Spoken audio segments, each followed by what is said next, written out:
नमस्कार, मनी गुरु की इस खास पेशकश में आप सभी का स्वागत है। मैं हूं स्वाति रायना।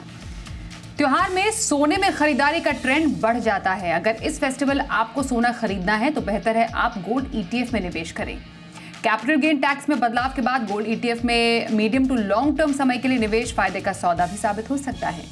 इसी पर खास चर्चा करने के लिए हमारे साथ दो खास एक्सपर्ट्स हैं, उनका परिचय करा देते हैं। Hemant Rustagi, CEO Wise Invest से, और Vishwadeep Parashar, mutual fund expert. Hemant ji, Vishwajeet ji, आप दोनों का बहुत स्वागत करते हैं आज मनी गुरु के खास कार्यक्रम में। त्योहारों के समय सोने की ना सिर्फ मांग बढ़ती है बल्कि खरीदारी भी बढ़ जाती है, और ये जो पोर्टफोलियो की चमक बढ़ाने की ललक जो निवेशकों में होती है वो आमतौर पर इस टाइम में जरूर देखने को मिलती है। ना सिर्फ त्योहार बल्कि वेडिंग सीजन भी इसमें एक एडिशनल फैक्टर का काम करता है। पहले समझना जरूरी है हेमंत जी आपसे, क्या अभी ये निवेश को गोल्डन मौका अगर हम कह रहे हैं, किन कारणों से सोने में निवेश इतना आकर्षक क्यों लग रहा है?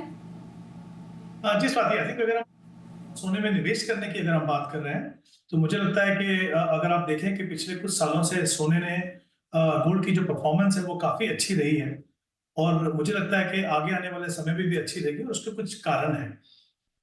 दो तीन मुख्य कारण ये हैं। एक तो हमने देखा है कि जो जियोपॉलिटिकल इश्यूज जब भी होते हैं दुनिया में, तो ऐसे में जो निवेशक हैं वो गोल्ड में शेल्टर लेते हैं कहीं ना कहीं। तो अब हम देख रहे हैं कि यूक्रेन रशिया की वॉर चल रही है, और अगर हम इसराइल को भी देखें तो तीन फ्रंट पे उनके इश्यूज चल रहे हैं।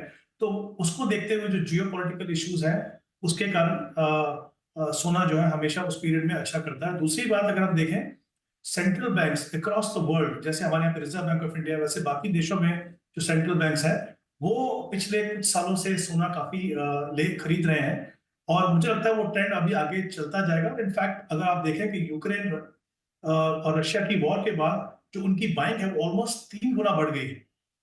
तो एक ये वो फैक्टर है, उससे बहुत डिमांड जो है बढ़ जाती है। तीसरी बात ये है कि फेड रेट कट जो कर रहे हैं, और जब भी रेट कट होता है वो एक ऐसा सिनेरियो होता है वो गोल्ड के लिए हमेशा अच्छा होता है। इनफैक्ट अगर आप देखें कि जैसे ही बात चली कि अब फेड रेट कट करने वाला है, तभी से हमने देखा कि गोल्ड प्राइसेस को काफी सपोर्ट मिले।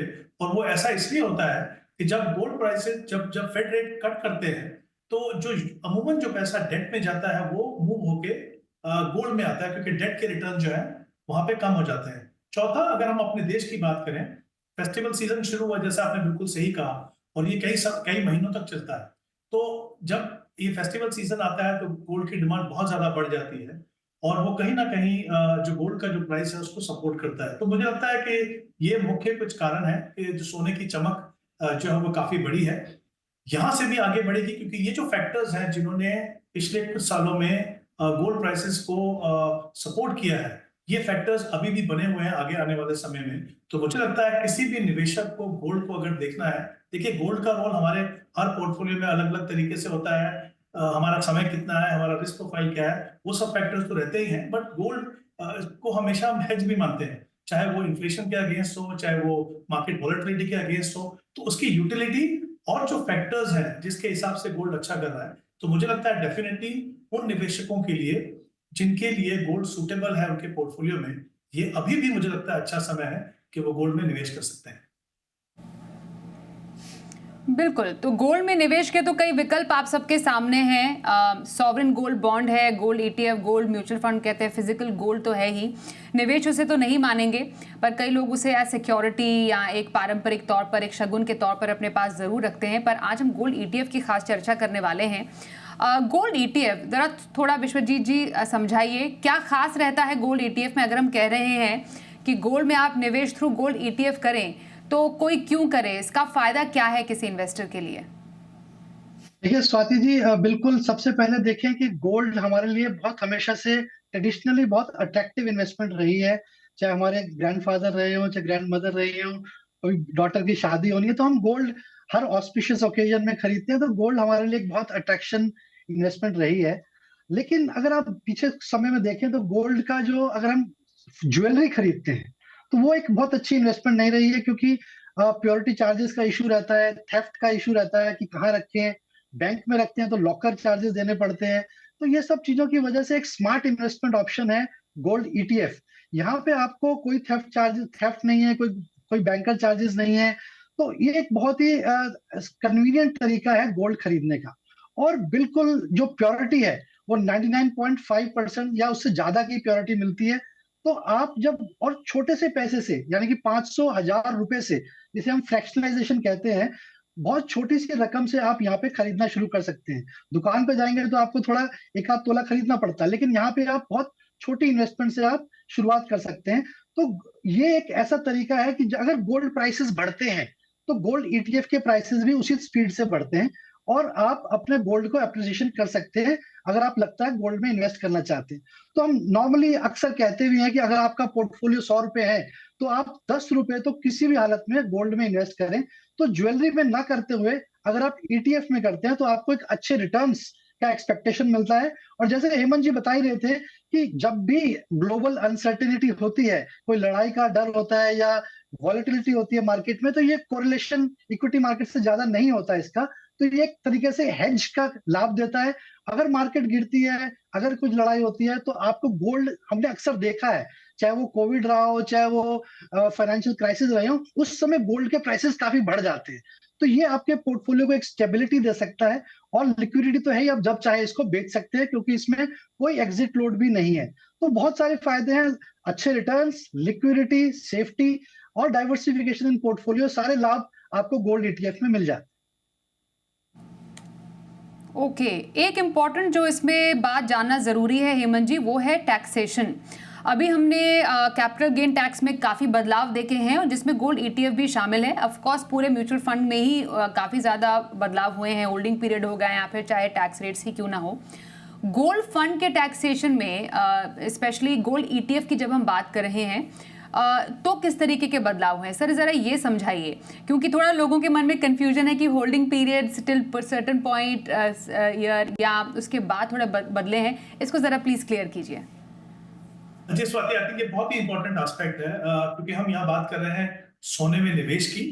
और जैसे हमने अभी डिस्कस किया कि जब हम निवेश की बात करते हैं तो हमें फिजिकल गोल्ड नहीं देखना है, हमें पेपरलेस फॉर्म में अगर गोल्ड में हम इन्वेस्ट करें तो उसके बहुत सारे फायदे हैं जो विश्वजीत ने अभी समझाया बहुत अच्छे से कि किस तरह के हमें फायदे यहाँ पे होते हैं। और जब आप इन्वेस्टमेंट की बात कर रहे हो तो स्पेशली क्योंकि गोल्ड का जो इन्वेस्टमेंट है बहुत शॉर्ट टर्म तो नहीं होता है, मीडियम टर्म का इन्वेस्टमेंट तो एटलीस्ट होगा ही। तो ऐसे में क्योंकि हम उसको एक निवेश की तरफ से सोच रहे हैं, जो टैक्स एफिशिएंसी है रिटर्न्स की वो बहुत ही इंपॉर्टेंट है। और उस मायने से अगर हम देखें तो आई थिंक जो यूनियन बजट 2024 में जो बदलाव हुए हैं उसने एक बार फिर से गोल्ड ईटीएफ को अट्रैक्टिव बना दिया है। उससे पहले थोड़े इश्यूज थे टैक्सेशन के पॉइंट ऑफ व्यू से, बट आई थिंक अभी जो टैक्सेशन है वो काफी अट्रैक्टिव हो गया, स्पेशली लॉन्ग टर्म के हिसाब से। बट पहले मैं ये समझा दूं कि एग्जैक्टली ये किस तरीके से टैक्सेशन होता है। तो देखिए, पहले मैं बात करता हूँ शॉर्ट टर्म कैपिटल गेन की। तो उसमें रूल्स हैं कुछ। उसमें रूल ये है कि अगर आपने ईटीएफ में 1 अप्रैल 2023 को और या उसके बाद अगर इन्वेस्ट किया है और आपने इस इन्वेस्टमेंट को 31 मार्च 2025 या उससे पहले इस पीरियड में अगर आपने बेचा है तो जो भी आपका गेन होगा वो शॉर्ट टर्म कैपिटल गेन होगा। ये डेट्स बहुत इंपॉर्टेंट है ध्यान रखने की।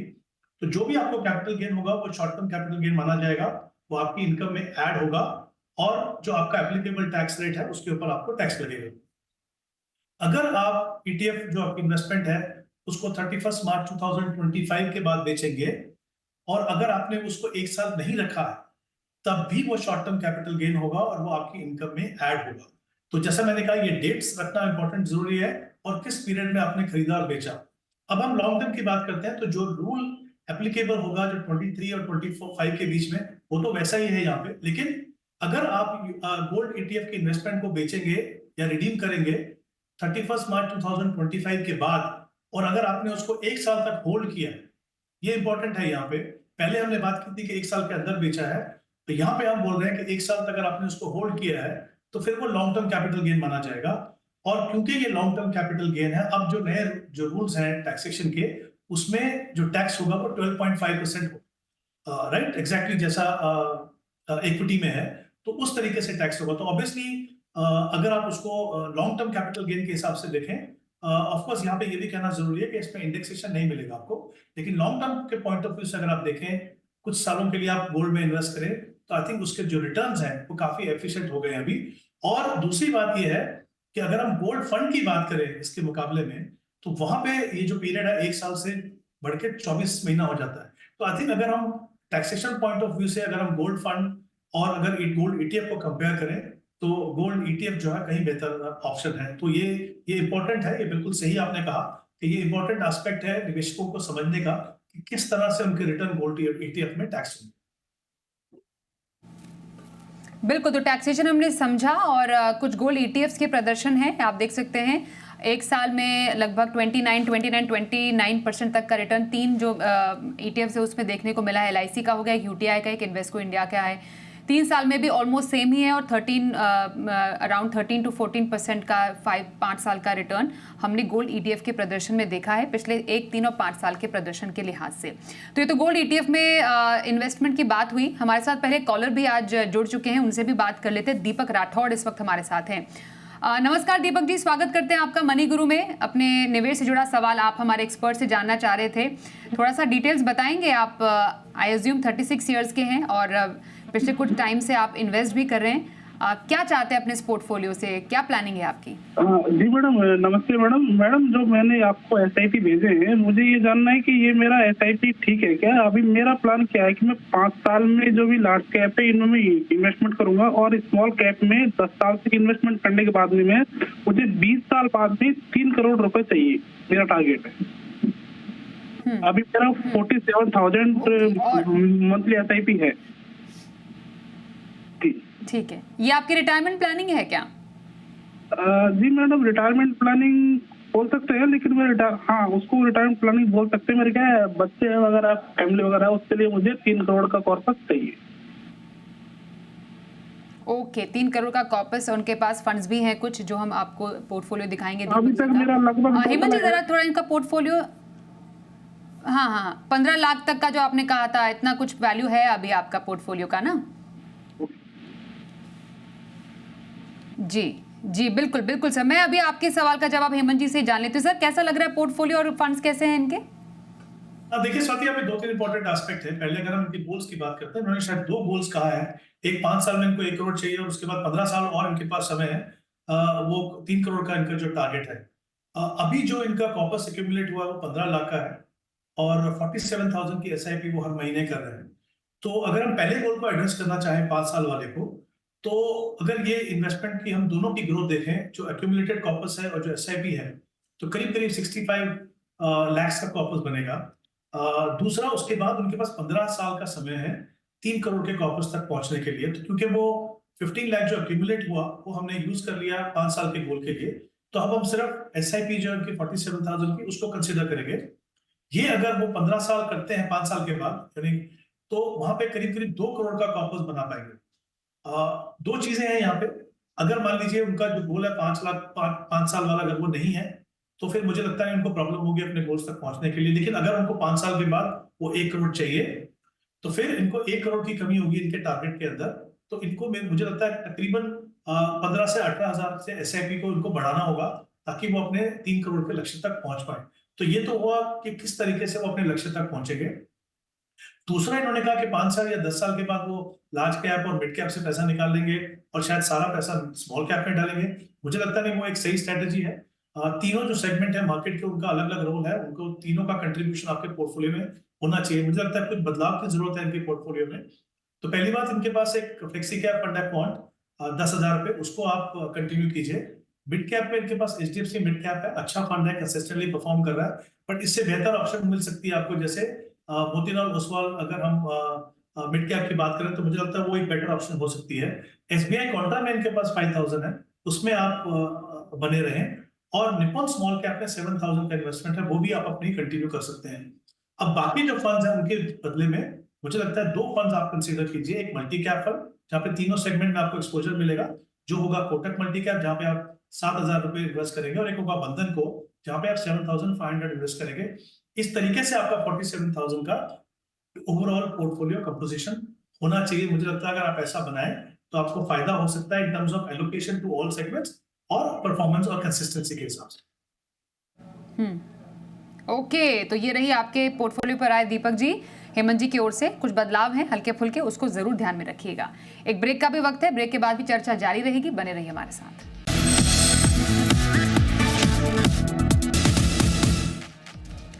आइए मनी गुरु में एक और कॉलर से बात करें। जयप्रकाश चौधरी इस वक्त हमारे साथ हैं। नमस्कार जयप्रकाश जी, स्वागत करते हैं आपका मनी गुरु कार्यक्रम में। आपने अपना पोर्टफोलियो हमें भेजा, आप जानना चाहते हैं अपने रिटायरमेंट प्लानिंग के बारे में। थोड़ा सा डिटेल्स दें, कब से आप इन्वेस्ट कर रहे हैं?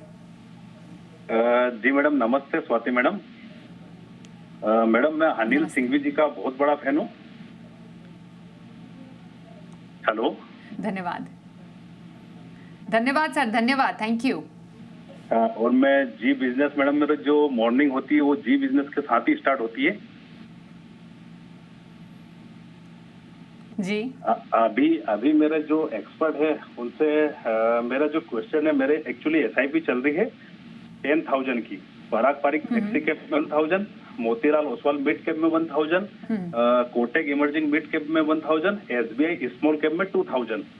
एंड मेरे पास में पैसिव म्यूचुअल फंड है जिसमें कि HDFC Nifty next 50 index fund में 2,000 की SIP, Nippon India mid cap में 1,500 की एसआईपी और एडलविस स्मॉल कैप में 1,500 की एसआईपी। देन मेरे पास में ईटीएफ में भी कुछ इन्वेस्टमेंट है मेरा, जिसमें उसमें मैं निप्पॉन का निफ्टी 20 एसआईपी 1,000, निफ्टी 50 और आईसीआईसी नेक्स्ट 50 में 1,000 की एसआईपी और मेरा एसेट मिड कैप में 150 की एसआईपी में करता हूँ मैडम। अच्छा 150 की, ओके ठीक है, ऑल राइट। तो आप जो ये 10 फंड में अराउंड एसआईपी कर रहे हैं, ये आपकी रिटायरमेंट प्लानिंग हम समझे, जो अराउंड 10-12 हज़ार की आप एसआईपी कर रहे हैं? Yes ma'am, yes ma'am. Okay Vishwajeet ji, आपसे जरा समझ लेते हैं इनका पोर्टफोलियो कैसा लग रहा है। काफ़ी इन्होंने अच्छा डाइवर्सिफाई किया है, एक्टिव भी है, पैसिव भी है, इंडेक्स में भी पैसा डाल के रखा है। बहुत अच्छे से इन्होंने अपने जो फंड्स हैं उनको यूटिलाइज किया है। बताइए आपको कैसा लग रहा है?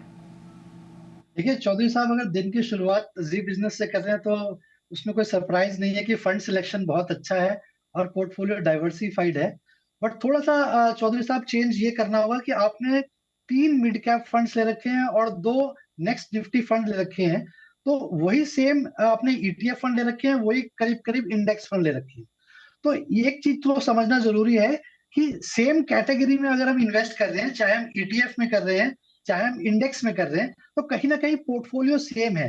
तो इसका मतलब जो आपका पोर्टफोलियो है उसमें कहीं काफी हद तक ओवरलैप होगा, यानी कि सेम तरीके के शेयर्स में आपने बार बार खरीदारी कर रखी है डिफरेंट तरीकों से, चाहे वो इंडेक्स है, चाहे वो एक्टिव फंड है, चाहे वो ईटीएफ फंड्स है। तो मेरी सलाह ये रहेगी कि आपके पास 3 मिड कैप हैं और 2 नेक्स्ट निफ्टी 50 फंड्स हैं, तो ये थोड़ा सा आपको पोर्टफोलियो को कंसोलिडेट करना होगा। इसकी जगह आप अपने पोर्टफोलियो को थोड़ा और डाइवर्सिफाई करें।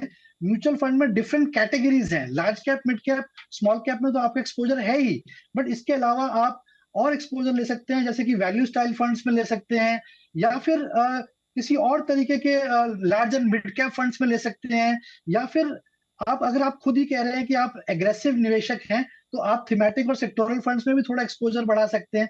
तो मेरे ख्याल में अपने पोर्टफोलियो को थोड़ा सा डाइवर्सिफाई करें। और ये सेम तरीके के जो फंड हैं, 3 मिड कैप हैं जिसमें कि Kotak emerging equity, Mirae asset, Nifty mid cap 50 ETF 150 ETF और मोतीलाल ओसवाल मिड कैप, तो ये तीनों एक ही कैटेगरी के फंड है। तो इसमें से एक फंड आप चुनाव रखें जिसमें कि Motilal Oswal mid cap fund काफी अच्छी रिटर्न्स भी दे रहा है, तो इसमें आप कंसिस्टेंट है। बाकी 2 फंड्स को आप डिफरेंट कैटेगरीज में निवेश करें तो आपका पोर्टफोलियो डाइवर्सिफाई भी हो जाएगा। और मैंने ऐसा देखा कि थोड़ा लार्ज कैप में एक्सपोजर कम है, तो आप लार्ज कैप में भी आप अपना निवेश और बढ़ा सकते हैं। ऐसा बिल्कुल नहीं है चौधरी साहब कि अगर आप एग्रेसिव निवेशक हैं तो आपका लार्ज कैप का एक्सपोजर कम होना चाहिए।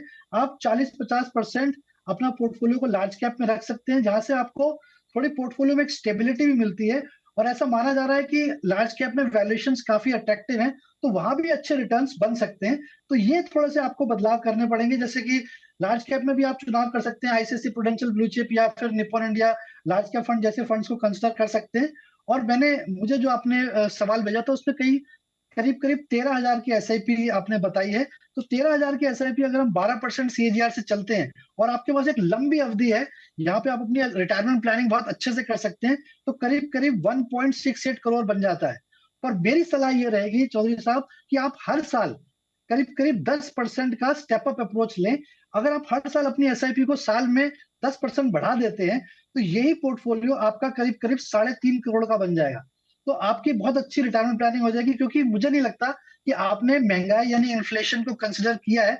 22 साल बाद जो खर्च आपका आज है, मान लीजिए अगर आप 30,000 रुपए आज खर्च करते हैं, तो 20 साल बाद आपका वही सेम लाइफस्टाइल 80,000 रुपए आपको खर्च करने पड़ेंगे। तो इस तरीके की प्लानिंग आप करेंगे तो अच्छा रहेगा। स्टेप अप करते रहें ताकि आप महंगाई को बीट करते रहें, और डिफरेंट कैटेगरीज में निवेश करें ताकि पोर्टफोलियो डाइवर्सिफाई भी रहे और रिटर्न्स भी अच्छे मिल जाए। ओके जयप्रकाश जी, कुछ सलाह आपके लिए, जरूर इसको ध्यान में रखिएगा। शुभकामनाएं। मुकेश देशमुख अगले कॉल इस वक्त हमारे साथ है, उनसे भी बात कर ले। मुकेश जी, बहुत स्वागत करते हैं आपका मनी गुरु में। आप कुछ प्लानिंग पर काम कर रहे थे, अपनी इन्वेस्टमेंट प्लानिंग। जरा बताइए हमारे एक्सपर्ट्स को कब से इन्वेस्ट कर रहे हैं और टारगेट क्या है आपका? नमस्कार मैडम, मेरा क्वेश्चन लेने के लिए धन्यवाद।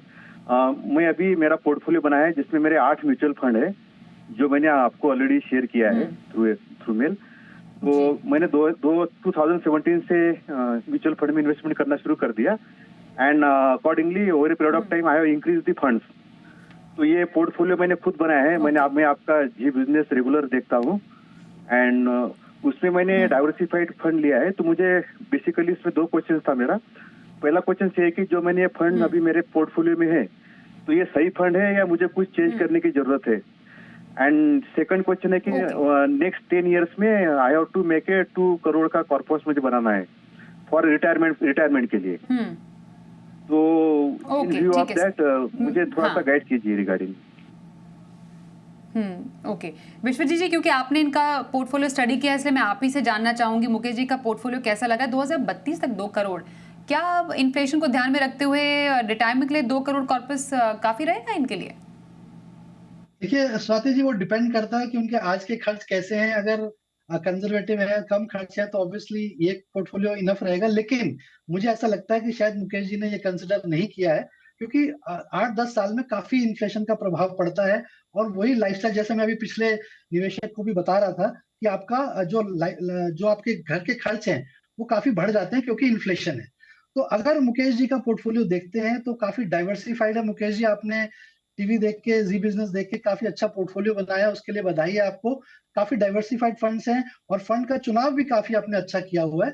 बस थोड़ा सा मैंने देखा कि आदित्य बिरला सन लाइफ का स्मॉल कैप फंड जो है वो शायद इतनी अच्छी परफॉर्मेंस नहीं दे रहा है, उसके पीयर्स काफी अच्छी परफॉर्मेंस दे रहे हैं। तो वहां पे आप थोड़ा सा स्विच कर सकते हैं अपनी एसआईपी को, निपॉन इंडिया स्मॉल कैप की तरफ जा सकते हैं या फिर टाटा स्मॉल कैप फंड की तरफ जा सकते हैं, ताकि आपको थोड़ा सा और बेहतरीन रिटर्न देखने को मिले। जो आपका एक्सिस फोकस 25 फंड था वो काफी समय से अच्छी रिटर्न्स नहीं दे रहा है, बट अभी रिसेंटली देखें परफॉर्मेंस तो काफी अच्छी परफॉर्मेंस आनी शुरू हो गई है। तो आप उसमें भी बने रहें, तो हो सकता है आपको वहां पर डाउट होगा। और जहां तक आपने गोल की बात करी 2 करोड़ की, तो आपका अभी प्रेजेंट कॉर्पस 30 लाख के करीब है।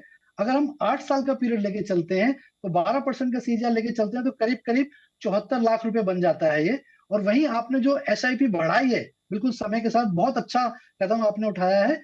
तो 45,000 की एसआईपी भी अगर आप 8 साल तक निवेशित रहते हैं तो ये भी करीब करीब 72 लाख बन जाता है। तो करीब करीब ओवरऑल 1.5 करोड़ तक आप पहुंच जाते हैं। लेकिन 50 लाख का यहाँ पर भी गैप है, तो आपको कहीं ना कहीं हर साल 15% के हिसाब से अपना स्टेप अप करना चाहिए एसआईपी, तब जाके आप एक 2 करोड़ के लक्ष्य तक पहुंचेंगे। और जैसा स्वाति जी ने बोला कि अगर आपने इन्फ्लेशन कंसिडर नहीं करी है तो उसको भी अवश्य करें, और अपने हर साल आप स्टेप अप तो आप कर ही रहे हैं, कोशिश करें जब कोई लमसम पैसा मिलता है या बोनस मिलता है वो भी आप निवेश करें, ताकि आप महंगाई को भी अच्छे से बीट कर पाए। तो मुझे ऐसा लगता है कि आप अपने 2 करोड़ के लक्ष्य तक पहुंच जाएंगे। बस अपना थोड़ा सा स्टेप अप करते रहें तो अच्छा रहेगा। ऑल राइट जी मुकेश जी, ध्यान रखिएगा, स्टेप अप कीजिए अपने इन्वेस्टमेंट को और अपने राह की तरफ आगे बढ़ते चलिए। यही आपके लिए सलाह है हमारे एक्सपर्ट की तरफ से। Thank you so much Hemant sir और साथ ही विश्वजीत जी, आप दोनों का हमारे साथ आप इस कार्यक्रम में शामिल हुए। और मनी गुरु में भी आज के लिए बस इतना ही। एक ब्रेक के लिए रुकते हैं, देखते रहिए जी बिजनेस।